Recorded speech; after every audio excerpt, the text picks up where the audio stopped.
days only now to go. Both leaders out and about today, making the most of every last minute. To see what they got up to, let's bring in our two travelling journos. We'll start with Jonathan Lea. He was with the opposition leader in Perth. He's there now. Welcome, Jono. I know my viewers are happy to see you back on the campaign trail. I don't suspect Mr Albanese is, though. You tend to put him under a bit of pressure with your questions. What did the Labor leader get up to today? What seats did he visit? And I'm interested on this point because I thought he knocked off early. I might have got that wrong. This seems to be a risk management strategy to me. How'd you go? Peter, very, very early, I would think. We flew in from Brisbane last night here to Perth, Western Australia, and today's campaigning was just 8:30 this morning until about midday. We did three quick events, and I'll take you through them very, very briefly. The first one was an announcement for a surge centre at a nearby hospital, and it's worth pointing out in all of this, there's three marginal seats. Swan, Pearson, Hasluck, coalition controlled. They want them, they want to flip them. They're the three seats Labor targeted today, albeit briefly. The first one was for a $75 million pledge for a surge facility at a hospital where we did the press conference. From there, we went to a childcare centre, no announcement, but nice pictures at the childcare centre. And then we went to a pre-polling booth in the seat of in the seat of Pearce, where Mr Albanese was only there with the media for the better part of 3 or 4 minutes, it seemed. We turned up on the bus, he was there, and then he took off. He was heckled very briefly by a vaccination campaigner, but that was midday, and then all of a sudden the day's campaigning was over. I asked, were there any other events that he was going to do today? We're not told if there is anything, or if he's just brought back to the hotel to put the queue in the rack, to rest, to knock off early. We don't know, but it's a comparatively different strategy from what the coalition has been doing. It's also important to note at today's press conference, he faced a number of questions on debt and deficit, notably the fact that it's said that his deficit will be larger over the forward estimates over the next 4 years. 3 times he was asked, would it be larger, as is expected?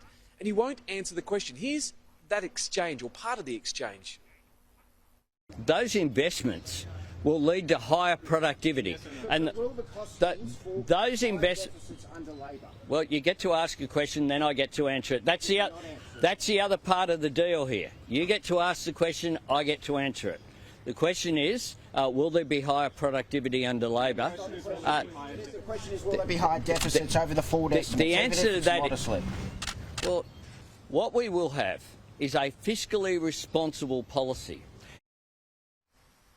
Peter, comparatively, I remember in 2007 when Cameron Rudd got out of a car, people seemed to flock to him. He was a master at using the moment and using the people around him. Even during Malcolm Turnbull's time, I remember when he'd go out publicly, so many people at the height of his popularity just wanted photos with him.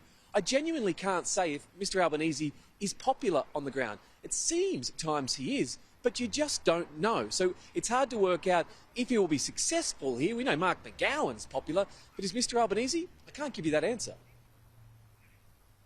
I tell you, this stuff is very telling in the last days of a campaign. We'll stay across that, in particular, the costings issue. We'll talk about that a bit later in the show. But the reaction there when he gets a bit snippy with Greg Brown asking that question from The Australian tells me that he's under pressure. I know leaders are getting multiple polling every single day of the last few days of the campaign. I think he's reading the polling and he's concerned. That's my take. Thank you, Jonathan Lea. Right, Andrew Crothers was with the Prime Minister's campaign today. Have a listen.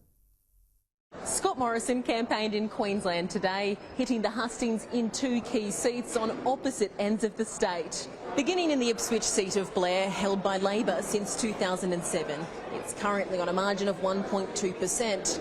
The Liberals running a realtor in Blair, providing the perfect setting to spruik Scott Morrison's new housing policy. It's a last-ditch attempt to lure voters with the great Australian dream, as Scott Morrison hopes to realise his own of securing a second term. The plan to allow first home buyers to extract up to 40% of their super at a maximum of $50,000 to purchase a property, a potential vote winner.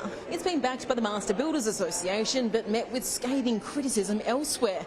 One economist even labelling it the worst housing policy put forward by a government or aspiring government in 20 years.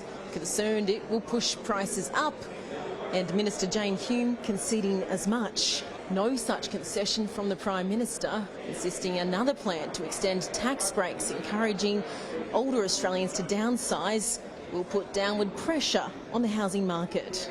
Scott Morrison finished his day in Queensland here in Cairns in the seat of Leichhardt. It's been held by the Liberals' Warren Entsch since 1996 for all bar one term. Currently on a margin of 4.6%. The margin is tight, but it's the seat they need to hang on to. Today, Scott Morrison's unveiling of that housing policy so late in the campaign shifts the focus back to something he's more comfortable to talk about: economic management.